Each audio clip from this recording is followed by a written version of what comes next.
This is episode 2 of Setting Up Subs with Subs.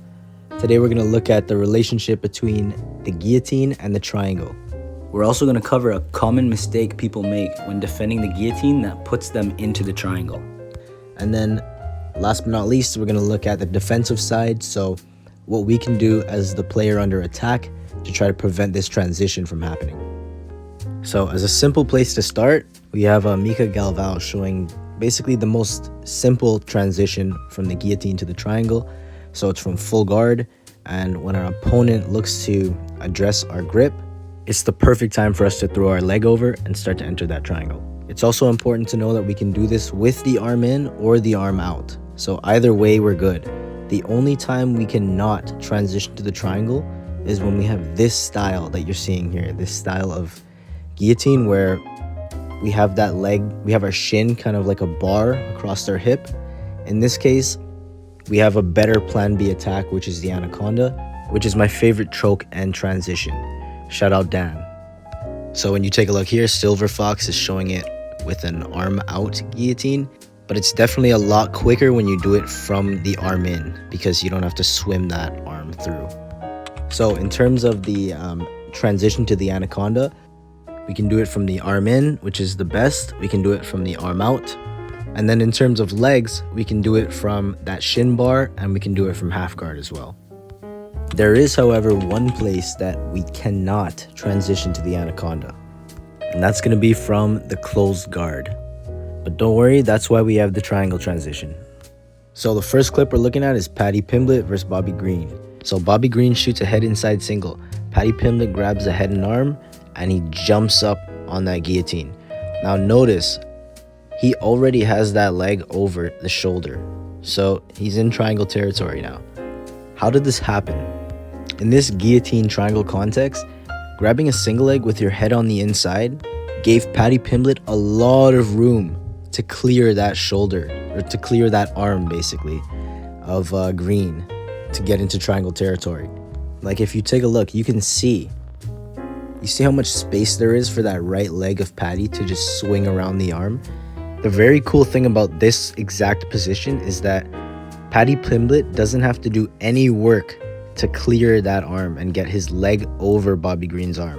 The reason is because Bobby Green has both arms committed to one leg, basically meaning that all Paddy had to do was just throw his leg up and it was already over the arm. Do you guys see what I'm talking about? So look at this. See how both arms are committed to that left leg of Paddy? Brain fart. You see what I'm saying? Just throw both the legs up and you're already in the triangle. You know what I mean? You see it, right?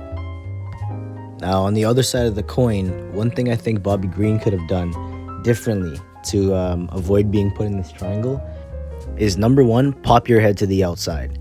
This will immediately change the entire dynamic of the scenario. And it will 99.9% of the time eliminate that triangle threat.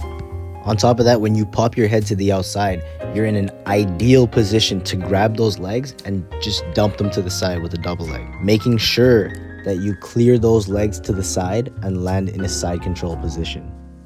But in this case, Green grabs a single and just starts to just try to run him over with it. He just grabs it and tries to just kind of blast double style, just run him over with it, and that gets him caught. And from here, you know Paddy Pimblett, the grappler, he's going to secure this triangle. He's not going to mess it up. He cuts a beautiful angle. This is like picture perfect. Scoops the leg and everything, grabbing the shin. Bobby Green holding on for dear life, throws a punch and gets his arm taken. Last clip we got is the infamous Nate Diaz triangle where he was like flexing while triangling the guy, which is insane. So same story, Kurt Pellegrino grabs a single leg, head on the inside. Nate immediately wraps the head and arm, and look at that right leg, how he pummels his shin to the outside. That's very important if you want to transition to the triangle.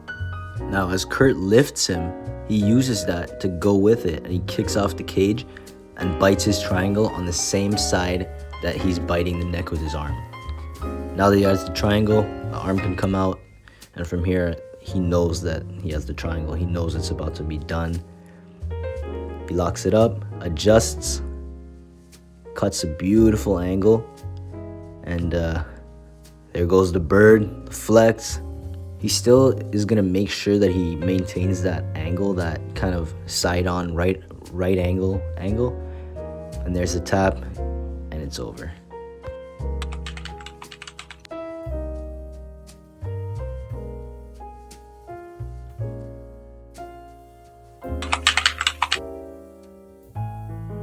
So now let's turn our attention to the other side of the coin, the defensive side. So here we go. Khabib shoots a double. Poirier throws that leg up. Now, why couldn't he throw his other leg into a triangle? I'm not saying why didn't he, I'm saying why couldn't he have if he wanted to. And it's a very small detail. Now, look at Poirier's right leg and watch how Khabib stuffs it with his hips. He runs up on it and closes the distance. You can see that? Before basically dumping him with that double leg, he runs up on that leg and ensures that Dustin Poirier's leg stays in between the two of Khabib's legs. This leaves Dustin with no space if he wanted to bring that leg out and shoot it over the top of Khabib's arm. Now watch as Khabib monitors that leg. He's paying a lot of attention to the right leg of Poirier. You can see, even look at his knees. He's pinching over top of Dustin's knee line. He's not allowing that leg to have any play. This also, in a way, kind of sullies Dustin Poirier's choke because he doesn't have the ability to really put leverage into the choke. Now, this is where things could have got really bad for Khabib. Now, this right here is a good defense to an arm out guillotine, but when someone has an arm in, this is a grave mistake, and Dustin Poirier luckily didn't capitalize on it. Flopping your hips to the side like this when you're in an arm-in guillotine is the quickest way to get anaconda'd. You can see that flopping their hips to the side is exactly what we want when we want to transition to that anaconda. And Khabib kind of just gave it to him on a silver platter there for a second. Although it is worth mentioning he had one safety measure in place, which is that really deep underhook with his right arm. That would kind of make the anaconda a lot harder to finish, because you'd still maybe be able to lock it up, but as long as the arm is out there on that side of the body, it's quite tough to finish it. Now let's look at the rest of his escape. So again, his left arm's monitoring that leg of Poirier, making sure that he's not able to swing it out. Again, he drops to his hip. Same thing, Poirier looks to tighten his grip instead of transitioning to the anaconda.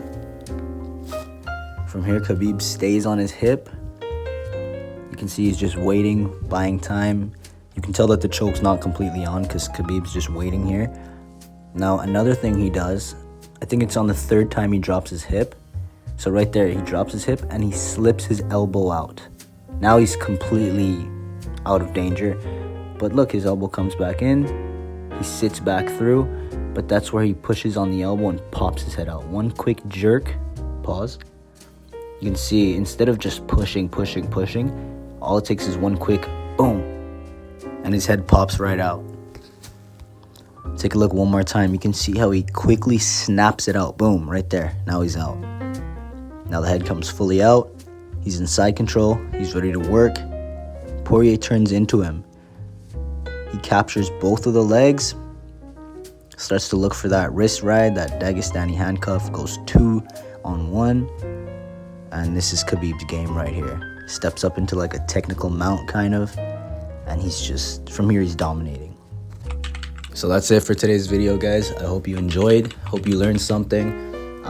Putting this video together definitely helped me in a lot of ways kind of conceptualize this whole game. And I learned something myself. So I hope you guys did too. And I'll see you next time.